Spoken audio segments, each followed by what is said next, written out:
ಇವತ್ತಿನ ಪತ್ರಿಕಾಗೋಷ್ಠಿಯಲ್ಲಿ ಭಾಗಿಯಾಗಿರ್ತಕ್ಕಂಥ ಎಲ್ಲ ಪತ್ರಿಕಾ ಮಾಧ್ಯಮದ ಹಿರಿಯರನ್ನು, ಆತ್ಮೀಯ ಸ್ನೇಹಿತರನ್ನ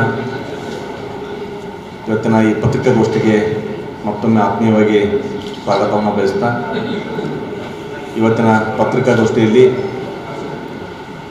ನನ್ನ ಜೊತೆ ಒಡನಾಡಿಯಾಗಿ ಕೆಲಸ ಮಾಡತಕ್ಕಂಥ ಜಿಲ್ಲೆಯ ಪ್ರಧಾನ ಕಾರ್ಯದರ್ಶಿಗಳಾಗಿರ್ತಕ್ಕಂಥ ಶಿವರುದ್ರ ಬಾಗಲಕೋಟೆಯವರು, ಬಸವರಾಜ್ ಬಿರಾದಾರ್ ಅವರು, ಮಲ್ಲಿಕಾರ್ಜುನ್ ಜೋಗೂರು, ಮಾಧ್ಯಮದ ಪ್ರಮುಖರಾಗಿರ್ತಕ್ಕಂಥ ವಿಜಯ್ ಜೋಶಿಯವರು, ಅವರಿಗೂ ಕೂಡ ನಾನು ಸ್ವಾಗತವನ್ನು ಬಯಸ್ತೇನೆ. ವಿಶೇಷವಾಗಿ ನಾನು 2ನೇ ಬಾರಿಗೆ ಭಾರತೀಯ ಜನತಾ ಪಕ್ಷದ ಜಿಲ್ಲೆಯ ಅಧ್ಯಕ್ಷನಾದ ಮೇಲೆ ಮೊದಲ ಪತ್ರಿಕಾಗೋಷ್ಠಿಯನ್ನು ಇವತ್ತು ನಾನು ಮಾಡ್ತಾಯಿದ್ದೀನಿ. ಕಾರಣ ಇದೊಂದು ಪತ್ರಿಕಾಗೋಷ್ಠಿ ಅನ್ನೋಕ್ಕಿಂತ ಇದೊಂದು ಸಂತೋಷದ ಕೂಟ ಅಂತ ನಾವು ತಮ್ಮ ಎಲ್ಲರ ಜೊತೆ ಕೂಡ್ಬೇಕನ್ನೋ ನಮ್ಮ ಒಂದು ಅಭಿಲಾಷೆ ಇತ್ತು. ಈ ಕಾರಣದಿಂದ ನಾನು ಎಲ್ಲರ ಜೊತೆ ಕೂಡ್ಬೇಕನ್ನೋ ಕಾರಣದಿಂದ ನಿಶ್ಚಯ ಮಾಡ್ಕೊಂಡು ಕೂಡಿದ್ದೀವಿ. ವಿಶೇಷವಾಗಿ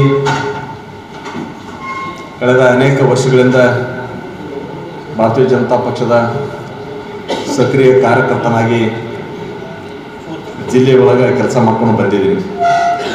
ಹಿಂದೆ ಮುದ್ದೇಬೇಳ ಮಂಡಲದ ಅಧ್ಯಕ್ಷನಾಗಿ, 2 ಅವಧಿಗೆ ಜಿಲ್ಲೆಯ ಪ್ರಧಾನ ಕಾರ್ಯದರ್ಶಿಯಾಗಿ, ಈ ಹಿಂದೆ ಜಿಲ್ಲೆಯ ಅಧ್ಯಕ್ಷನಾಗಿ ಕೆಲಸ ಮಾಡಿ ಇವತ್ತು ಮತ್ತೊಮ್ಮೆ ನಮ್ಮ ಪಕ್ಷದ ರಾಜ್ಯದ ಅಧ್ಯಕ್ಷ ಆಗಿರ್ತಕ್ಕಂಥ BY ವಿಜೇಂದ್ರಣ್ಣ ಅವರು ಮತ್ತು ನಮ್ಮ ಎಲ್ಲ ರಾಜ್ಯದ ನಾಯಕರು, ವಿಶೇಷವಾಗಿ ನಮ್ಮ ಜಿಲ್ಲೆಯ ಎಲ್ಲ ನಮ್ಮ ನಾಯಕರು, ಎಲ್ಲ ನಮ್ಮ ಕಾರ್ಯಕರ್ತರ ಒಂದು ಅಭಿಪ್ರಾಯವನ್ನು ಸಂಗ್ರಹ ಮಾಡಿ ಆ ಅಭಿಪ್ರಾಯದೊಂದಿಗೆ ಮತ್ತೊಮ್ಮೆ ಜಿಲ್ಲೆಯ ಭಾರತೀಯ ಜನತಾ ಪಕ್ಷದ ಅಧ್ಯಕ್ಷನಾಗಿ ಕೆಲಸ ನಿರ್ವಹಿಸಲು ಅವಕಾಶ ಮಾಡಿಕೊಟ್ಟಿದ್ದಕ್ಕಾಗಿ ನಮ್ಮ ರಾಜ್ಯದ ಅಧ್ಯಕ್ಷರಿಗೂ ಮತ್ತು ಹಿರಿಯರಿಗೂ, ನಮ್ಮ ಜಿಲ್ಲೆಯ ಎಲ್ಲ ನಾಯಕರು, ನಮ್ಮ ಕಾರ್ಯಕರ್ತರಿಗೆ ಹೃದಯಪೂರ್ವಕವಾಗಿರ್ತಕ್ಕಂಥ ಧನ್ಯವಾದಗಳನ್ನ, ಅವರಿಗೆ ಅಭಿನಂದನೆಗಳನ್ನ ಹೇಳಲಿಕ್ಕೆ ಇಚ್ಛಿಸ್ತೇನೆ. ಈ ಹಿಂದೆ ಜಿಲ್ಲೆಯ ಅಧ್ಯಕ್ಷನಾದಂಥ ಸಂದರ್ಭದಲ್ಲಿ ಬಹುಶಃ ನಮ್ಮ ಪಕ್ಷ ಪ್ರಾರಂಭ ಆಗಿದ್ದು ಜನಸಂಘ ಏನು ಕಾಶ್ಮೀರಕ್ಕೆ ಆರ್ಟಿಕಲ್ 370 ಹೇರಿಕೆ ಮಾಡಿದ ನಂತರ ಆರ್ಟಿಕಲ್ 370 ರದ್ದು ಮಾಡಬೇಕನ್ನುವಂಥ ಕಾರಣದಿಂದನೇ ಆ ಹೋರಾಟದ ಮುಖಾಂತರ ಪ್ರಾರಂಭಗೊಂಡಿರತಕ್ಕಂಥ ಪಕ್ಷ. ಆರ್ಟಿಕಲ್ 370 ರದ್ದಾದಂಥ ಸಂದರ್ಭದಲ್ಲಿ ನಾನು ಪಕ್ಷದ ಜಿಲ್ಲೆಯ ಅಧ್ಯಕ್ಷ. 2ನೇದು ಮೊಟ್ಟ ಮೊದಲ ಕಾರ್ಯಕಾರಿಣಿ ಜನಸಂಘದ ಅಲ್ಲಿ ಒಂದು ಸಂಕಲ್ಪ ಆಯಿತು. ದೇಶದಲ್ಲಿ ಜನರ ಬಯಕೆ ಪ್ರಭು ಶ್ರೀರಾಮಚಂದ್ರನ ಮಂದಿರ ಆಗಬೇಕು ಅನ್ನುವಂಥದ್ದದ. ಹೀಗಾಗಿ ನಾವು ಅಧಿಕಾರಕ್ಕೆ ಬಂದರೆ ರಾಮ ಮಂದಿರ ಕಟ್ಟುವಂಥ ವ್ಯವಸ್ಥೆ ಮಾಡ್ತೀವಿ ಅನ್ನುವಂಥದ್ದನ್ನು ನಿರ್ಣಯ ಮಾಡ್ತೀವಿ. ಅದಾದ ನಂತರ ಅನೇಕ ಹೋರಾಟಗಳು, ತ್ಯಾಗ ಬಲಿದಾನದ ಮುಖಾಂತರ ದೇಶದಲ್ಲಿ ರಾಮ ಮಂದಿರ ಆಗಬೇಕಂತವಂಥದ್ದು ಕೂಗೆದ್ದಂಥ ಸಂದರ್ಭದಲ್ಲಿ ಅನೇಕ ಅಡೆತಡೆಗಳ ಮಧ್ಯೆ ನ್ಯಾಯಾಲಯದ ತೀರ್ಪಿನ ನಂತರ ಒಂದು ನ್ಯಾಯಯುತವಾಗಿರ್ತಕ್ಕಂಥ ಎಲ್ಲೂ ದೇಶದಲ್ಲಿ ಪ್ರಭು ಶ್ರೀರಾಮಚಂದ್ರನ ಮಂದಿರ ಆಗಲಿಕ್ಕೆ ಎಲ್ಲಿ ಒಂದು ಸಣ್ಣ ಅಪಸ್ವರ ಕೂಡ ಬರಲಿಲ್ಲ. ಇವತ್ತು ರಾಮ ಮಂದಿರದ ಲೋಕಾರ್ಪಣೆ ಆಗ್ತಕ್ಕಂಥದ್ದು ನಾಳೆ ಜನವರಿ 22ನೇ ತಾರೀಕು. ಇಂಥ ಒಂದು ಸಂದರ್ಭದಲ್ಲಿ ಮತ್ತೆ ನನ್ನ ಜಿಲ್ಲೆಯ ಅಧ್ಯಕ್ಷನಾಗಿ ಮುಂದುವರಿಸಿದ್ದಕ್ಕೆ ಭಾಳ ನನಗೆ ಸಂತೋಷ ಅನ್ನಿಸ್ತಾರೆ. ಪ್ರಮುಖವಾಗಿ 2 ಅಜೆಂಡಾ ಅವು ಸಾಕಾರ ಆಗ್ತಕ್ಕಂಥ ಸಂದರ್ಭದಲ್ಲಿ 2 ಸಂದರ್ಭದಲ್ಲಿ ನಾನು ಪಕ್ಷದ ಜಿಲ್ಲೆಯ ಅಧ್ಯಕ್ಷ. ಹೀಗಾಗಿ ನಮ್ಮ ರಾಜ್ಯದ ಅಧ್ಯಕ್ಷರು, ಹಿರಿಯರು ಎಲ್ಲರೂ, ನಮ್ಮ ವಿಶೇಷವಾಗಿ ನಮ್ಮ ಜಿಲ್ಲೆಯ ಎಲ್ಲ ನಾಯಕರು, ನಮ್ಮೆಲ್ಲ ಕಾರ್ಯಕರ್ತರು ನನ್ನ ಮೇಲೆ ಏನು ವಿಶ್ವಾಸ ಇಟ್ಟು ಈ ಒಂದು ಜವಾಬ್ದಾರಿಯನ್ನು ಕೊಟ್ಟಿದ್ದಾರೆ. ಇದು ಜವಾಬ್ದಾರಿ ಅನ್ನೋಕ್ಕಿಂತ ಹೆಚ್ಚಾಗಿ ಇದೊಂದು ನನ್ನ ಕೆಲಸ ಅಂತ ಹೇಳಿ ನಾನು ಭಾವಿಸಿಕೊಂಡು ಜಿಲ್ಲೆಯೊಳಗೆ ಸಮನ್ವಯತೆಯನ್ನು ಸಾಧಿಸುವಂಥ ಒಂದು ದೃಷ್ಟಿಕೋನದಿಂದ ಪಕ್ಷವನ್ನು ಇನ್ನೂ ಗಟ್ಟಿಯಾಗಿ ಬಲಶಾಲಿಯಾಗಿ 2024ರ ಚುನಾವಣೆ ಮತ್ತೊಮ್ಮೆ ನರೇಂದ್ರ ಮೋದಿಯವ್ರನ್ನ ಪ್ರಧಾನಮಂತ್ರಿ ಆಗ್ಬೇಕನ್ನುವಂಥ ನಮ್ಮ ಕಾರ್ಯಕರ್ತರ ಮತ್ತು ಜನರ ಅಭಿಲಾಷೆಯೊಂದಿಗೆ ನಮ್ಮ ಎಲ್ಲ ಕಾರ್ಯಕರ್ತರನ್ನ ಒಗ್ಗೂಡಿಸಿಕೊಂಡು, ನಮ್ಮ ಎಲ್ಲ ನಾಯಕರನ್ನ ವಿಶ್ವಾಸಕ್ಕೆ ತೆಗೆದುಕೊಂಡು, ಎಲ್ಲರ ಸಲಹೆ, ಎಲ್ಲರ ಮಾರ್ಗದರ್ಶನದೊಂದಿಗೆ ಪಕ್ಷವನ್ನು ಕೆಳಹಂತದಲ್ಲಿ ನಮ್ಮ ಬೂತ್ ಮಟ್ಟದಲ್ಲಿ ಯಶಸ್ವಿಯಾಗಿ ಕಟ್ಟಿ ಕಳೆದ 10 ವರ್ಷದಲ್ಲಿ ನರೇಂದ್ರ ಮೋದಿಯವರು ಪ್ರಧಾನಮಂತ್ರಿ ಆದ ಮೇಲೆ ಕೊಟ್ಟಿರ್ತಕ್ಕಂಥ ಅಭಿವೃದ್ಧಿ ಯೋಜನೆಗಳನ್ನು ಮನೆ ಮನೆಗೆ ತಲುಪಿಸುವಂಥದ್ರ ಮುಖಾಂತರ 2024ರ ಈ ಚುನಾವಣೆ ಇಲ್ಲಿ ಮತ್ತೊಮ್ಮೆ ನರೇಂದ್ರ ಮೋದಿಯವ್ರನ್ನ ಪ್ರಧಾನಮಂತ್ರಿ ಮಾಡಬೇಕನ್ನೋಂಥ ಒಂದು ಸಂಕಲ್ಪಕ್ಕೆ ನಾವು ಅಣಿಯಾಗ್ತಕ್ಕಂಥದ್ದು. ಜೊತೆಗೆ ಇವತ್ತು ವಿಶೇಷವಾಗಿ ರಾಮ ಮಂದಿರದ ಲೋಕಾರ್ಪಣೆ ಆಗ್ತಕ್ಕಂಥ ಸಂದರ್ಭದಲ್ಲಿ ಈಗಾಗಲೇ ನಮ್ಮ ಪ್ರಧಾನಮಂತ್ರಿಗಳು ಕೂಡ ಒಂದು ಕರೆಯನ್ನು ಕೊಟ್ಟಿದ್ದಾರೆ. ಇಡೀ ದೇಶದಲ್ಲಿ ಒಂದು ಹಬ್ಬದ ವಾತಾವರಣ. ರಾಮ ಮಂದಿರ ಲೋಕಾರ್ಪಣೆ ಆಗ್ತಕ್ಕಂಥದ್ದು ಪ್ರತಿ ಮನೆಗೆ, ಪ್ರತಿ ಗ್ರಾಮಕ್ಕೆ ಇದೊಂದು ಹಬ್ಬ. ಇಂಥ ಸಂದರ್ಭದಲ್ಲಿ ಸಂಕ್ರಮಣದಿಂದ 22ನೇ ತಾರೀಕಿನವರೆಗೆ ನಮ್ಮ ಊರೊಳಗಿರ್ತಕ್ಕಂಥ, ನಮ್ಮ ಓಣಿಯಲ್ಲಿರ್ತಕ್ಕಂಥ ಎಲ್ಲ ದೇವಸ್ಥಾನಗಳನ್ನು ಸ್ವಚ್ಛಗೊಳಿಸಿ ಈ ಒಂದು ಕೆಲಸದಲ್ಲಿ ನಮ್ಮೆಲ್ಲ ಕಾರ್ಯಕರ್ತರು ತೊಡಗಬೇಕು ಅಂತಕ್ಕಂಥದ್ದನ್ನು ತಮ್ಮ ಮೂಲಕ ಕೂಡ ನಾನು ನಮ್ಮ ಕಾರ್ಯಕರ್ತರಿಗೆ ಹೇಳಿಕೆ ಇಚ್ಛಿಸ್ತೇನೆ. ಜೊತೆಗೆ 22ನೇ ತಾರೀಕು ಲೋಕಾರ್ಪಣೆ ಆಗ್ತಕ್ಕಂಥ ಸಂದರ್ಭದಲ್ಲಿ ಪ್ರತಿಯೊಬ್ಬರು ತಮ್ಮ ಮನೆಯಲ್ಲಿ 5 ದೀಪಗಳನ್ನು ಹಚ್ಚೋದ್ರ ಮುಖಾಂತರ, ಜ್ಯೋತಿಯನ್ನು ಬೆಳೆಸೋದ್ರ ಮುಖಾಂತರ ಇಡೀ ದೇಶದ ಒಂದು ಈ ರಾಮ ಮಂದಿರದ ಏನು ಆದರ್ಶ ಪುರುಷ ಶ್ರೀರಾಮಚಂದ್ರ, ಏನು ಮಹಾತ್ಮ ಗಾಂಧೀಜಿಯವ್ರದ ಒಂದು ಏನು ಕಲ್ಪನೆ ಇತ್ತು ರಾಮರಾಜ್ಯ ಆಗಬೇಕು ಅನ್ನುವಂಥದ್ದನ್ನು ಇವತ್ತು ನರೇಂದ್ರ ಮೋದಿಯವರ ಒಂದು ಸಂಕಲ್ಪ ಸರ್ವೇ ಜನ ಸುಖಿನೋ ಭವಂತ ಅಂತ ಹೇಳ್ತೀವಿ. ಸರ್ವಸ್ಪರ್ಶಿ, ಸರ್ವವ್ಯಾಪಿಯಾಗಿ ಎಲ್ಲ ಸಮುದಾಯ, ಎಲ್ಲ ಸಮಾಜವನ್ನು ಒಳಗೊಂಡು ಜೊತೆಗೆ ಕರೆದುಕೊಂಡು ದೇಶವನ್ನು ಅಭಿವೃದ್ಧಿ ಪಥದತ್ರ ಒಯ್ದು ಇಡೀ ಜಗತ್ತಿನಲ್ಲಿ ಭಾರತದ ಕೀರ್ತಿಯನ್ನು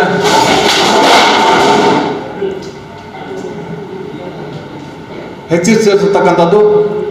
ಇಂಥ ಸಂದರ್ಭದಲ್ಲಿ ಮತ್ತೊಮ್ಮೆ ನನಗೆ ಪಕ್ಷದ ಜಿಲ್ಲೆಯ ಅಧ್ಯಕ್ಷನಾಗಿ ಕೆಲಸ ನಿಭಾಯಿಸ್ತಕ್ಕಂಥ ಒಂದು ಅವಕಾಶ ಮಾಡಿಕೊಟ್ಟಿದ್ದಕ್ಕಾಗಿ ಮತ್ತೊಮ್ಮೆ ನಮ್ಮ ಎಲ್ಲ ಹಿರಿಯರಿಗೆ ತಮ್ಮ ಮೂಲಕ ಕೂಡ ನಾನು ವಂದನೆಗಳನ್ನು ಹೇಳಿಕೆ ಇಚ್ಛಿಸ್ತೇನೆ.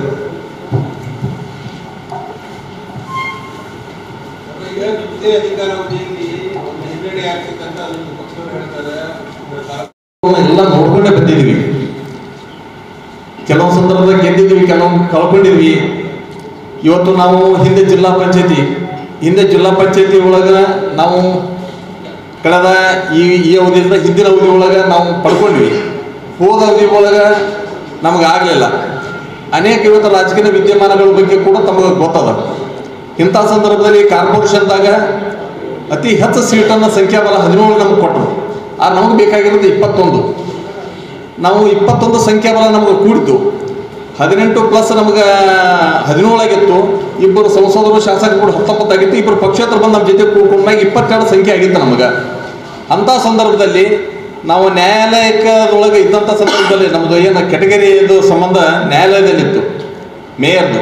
ಅವಾಗ ನಾವು ನಮ್ಮ ಆಯುಕ್ತರಿಗೆ ನಾವೊಂದು ಅರ್ಜಿಯನ್ನು ಕೂಡ ನಾವು ಕೊಟ್ಟಿದ್ವಿ. ನೀವು ಚುನಾವಣೆ ಕೋರ್ಟ್ನಲ್ಲಿ ಇದ್ದ ಸಂದರ್ಭದಲ್ಲಿ ನೀವು ಘೋಷಣೆ ಮಾಡಿದ್ರೆ ನಾಳೆ ಸಮಸ್ಯೆ ಆಗ್ತದೆ ಅಂತ ಹೇಳಿದಾಗ ಕೂಡ ಅವರು ಸರ್ಕಾರದ ಒತ್ತಡಕ್ಕೆ ಅವರು ಮಣಿದು ಘೋಷಣೆ ಮಾಡಿದರು.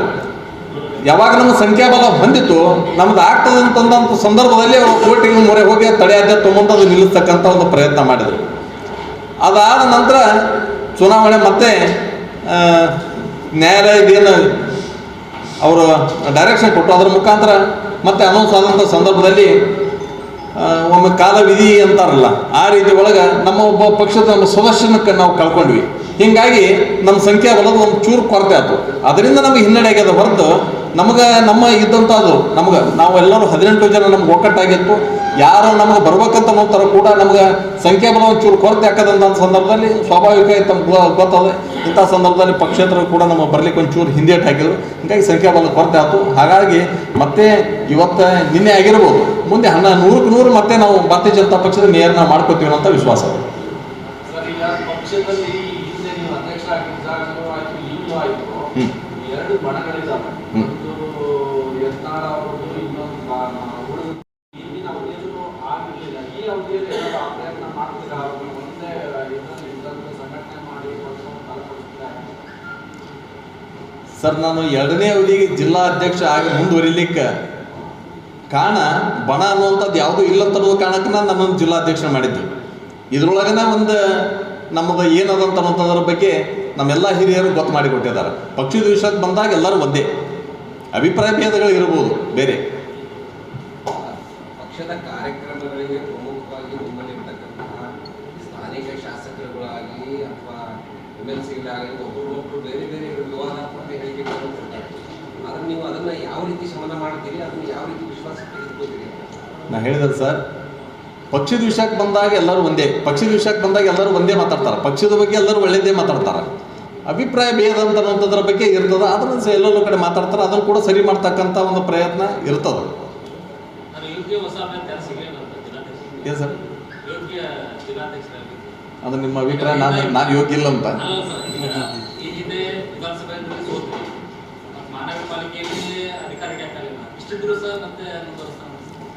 BJP 89 ಸೀಟ್ ಪಡ್ಕೊಂಡ ನಂತರ ಮುಂದಿನ ಇಲೆಕ್ಷನ್ದಾಗಿ ಬರೀ 2 ಸೀಟಿಗೆ ಬಂದಿತ್ತು. ಇವತ್ತು ಇಡೀ ದೇಶದಲ್ಲಿ 2 ಅವಧಿ ಸತತವಾಗಿ ನಾವು ಸರ್ಕಾರ ಮಾಡಿದ್ದೀವಿ. ಈ ಸೋಲು ಗೆಲ್ಲುವಂತ ಅನ್ನೋಂಥದ್ದೇ ಪ್ರಜಾಪ್ರಭುತ್ವ ವ್ಯವಸ್ಥೆಯೊಳಗೆ ಇದೆ, ಇರುವುದೇ. ಅದನ್ನು ನಾವು ಸ್ವೀಕಾರ ಮಾಡ್ತೀವಿ.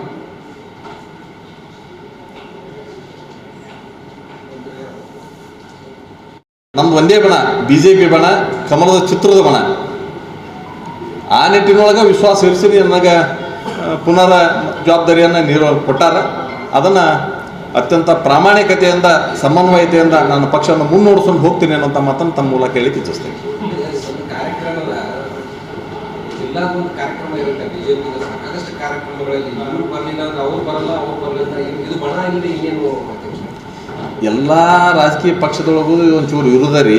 ಆದ್ರೆ ಅದರ ಮಧ್ಯದಲ್ಲಿ ಕೂಡ ಹೇಳ್ತೀನಿ ನಾನು, ಅದರ ಮಧ್ಯದಲ್ಲಿ ಸರಿ ಏನಿಲ್ಲ, BJP ಒಳಗನ ಸಮನ್ವಯತೆ ಇರೋದು.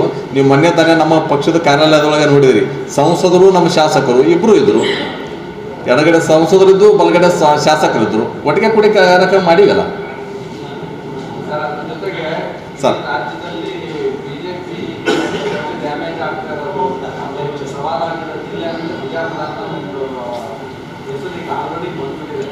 ಯಾವ ಸರ್? ಪಕ್ಷಕ್ಕೆ ಹೆಚ್ಚು ಡ್ಯಾಮೇಜ್ ಆಗ್ತಿರೋದು ಬಿಜಾಪುರ ಜಿಲ್ಲೆಯಿಂದ. ಮತ್ತೆ ಪಕ್ಷದ ನಾಯಕರಿಂದನೇ ಏನೋ ಆರೋಪಗಳು ಎಲ್ಲ ಕೇಳಿ ಬರ್ತಿರೋದು ವಿಜಯಪುರದಿಂದ. ಇದನ್ನ ಈ ಅವಧಿಯಲ್ಲಿ ನಿಯಂತ್ರಣಕ್ಕೆ ಏನಾದರೂ ಕ್ರಮ ತಗೊಳ್ತೀರಾ? ಅಲ್ಲ, ನಾನು ನನ್ನ ಬಗ್ಗೆ ಮಾತಾಡೋ ಸರ್, ನನ್ನ ಪಕ್ಷದ ಜಿಲ್ಲೆಯ ಅಧ್ಯಕ್ಷ. ಈ ಜಿಲ್ಲೆಯ ವ್ಯಾಪ್ತಿಯೊಳಗಿರ್ತಕ್ಕಂಥದ್ರ ಬಗ್ಗೆ ನನ್ನ ವ್ಯಾಪ್ತಿಯೊಳಗೆ ಏನು ಬರ್ತದೆ ಅದನ್ನು ನಾನು ಏನೇನು ಮಾಡಬೇಕು, ನನ್ನ ನಿರ್ಣಯಗಳು ನಾನು ಮಾಡ್ತೇನೆ. ಇದನ್ನು ಮೀರಿರ್ತಕ್ಕಂಥದ್ದನ್ನು ರಾಜ್ಯ ಸಮಿತಿ ಅದ, ರಾಷ್ಟ್ರೀಯ ಸಮಿತಿ ಅದ, ರಾಷ್ಟ್ರೀಯ ಸಮಿತಿಯವರು ಅದರ ಬಗ್ಗೆ ಎಲ್ಲನೂ ಆಲೋಚನೆ ಮಾಡ್ತಾರೆ. ಈಗ ಎಲ್ಲವೂ ಸುಸೂತ್ರ ಆಗಿದೆ, ಎಲ್ಲವೂ ಸುಸೂತ್ರ ಹಾಕೊಂಡು ಹೋಗ್ತದೆ. ನಮ್ಮ ಸವಾಲು ಒಂದೇ, 2024 ಮತ್ತೊಮ್ಮೆ ಮೋದಿ ಪ್ರಧಾನಮಂತ್ರಿ ಆಗಬೇಕು.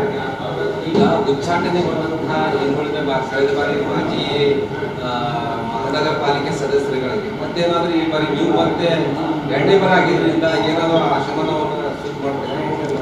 ಶಮನ ಅನ್ನುವಂಥದ್ದು ಏನಿಲ್ಲ ಇಲ್ಲ ಅಪೇಕ್ಷಿತ ಅವ್ರಿಗೆ ಕಾರ್ಪೊರೇಟರ್ ಆಗಬೇಕು, ಚುನಾವಣೆ ಸ್ಪರ್ಧಾ ಮಾಡ್ಬೇಕಂತೇಳಿ ಮತ್ತು ಅನೇಕ ನಮ್ಮ ಕಾರ್ಯಕರ್ತರ ಅಭಿಪ್ರಾಯ ಇತ್ತು. ಕಾರ್ಯಕರ್ತರ ಅಭಿಪ್ರಾಯದ ಮೇಲೆ ನಾವು ಟಿಕೆಟ್ ಹಂಚಿಕೆ ಮಾಡಿದ್ವಿ. ಅದರಿಂದ ಬೇಸತ್ತು ಅವರು ರಾಜೀನಾಮೆ ಕೊಟ್ಟ ಕೇಸಿಂದ ಪಕ್ಷದ ವಿರುದ್ಧ ಬಂಡಾಯ ಹೋದಾಗೂ ಕೂಡ ಅವ್ರಿಗೆ ಹೇಳಿದಾಗೂ ಅವ್ರು ಕೇಳಿಲ್ಲ. ಅನಿವಾರ್ಯ ಆಯ್ತು, ನಾವು ಕ್ರಮ ತೊಗೊಂಡ್ವಿ. ಕೊನೆಗೆ ಅಲ್ಲಿ ಗೆದ್ದಿರ್ತಕ್ಕಂಥದ್ದು ನಮ್ಮದೇ ಕಾರ್ಪೊರೇಟರ್ಸು, BJP-ದೆ. ಮುಕ್ತವಾಗಿ ಸರ್ ಯಾವುದು ಬಂದದ ಎಲ್ಲರೂ ಒಗ್ಗೂಡಿಸ್ಕೊಂಡು ಹೋಗ್ತಕ್ಕಂಥ ಕೆಲಸ ಅದನ್ನು ಮಾಡ್ತೀನಿ. ಅವೆಲ್ಲನೂ ನಮ್ಮ ಚರ್ಚೆ ಹಂತದೊಳಗೆ ಇರ್ತಾವೆ. ಆ ಚರ್ಚೆ ಮಾಡ್ಕೊಂಡು ಸಾಧಕ ಬಾಧಕ ಅದ್ರ ಬಗ್ಗೆ ತೊಗೋಬೇಕು, ತೊಗೋಬಾರ್ದು, ತೊಗೊಂಡ್ರೆ ಲಾಭ ಇಟ್ಟು ಎಲ್ಲದರ ಬಗ್ಗೆ ಚರ್ಚೆ ಮಾಡ್ಕೊಂಡು ತೀರ್ಮಾನ ಮಾಡ್ತೀನಿ.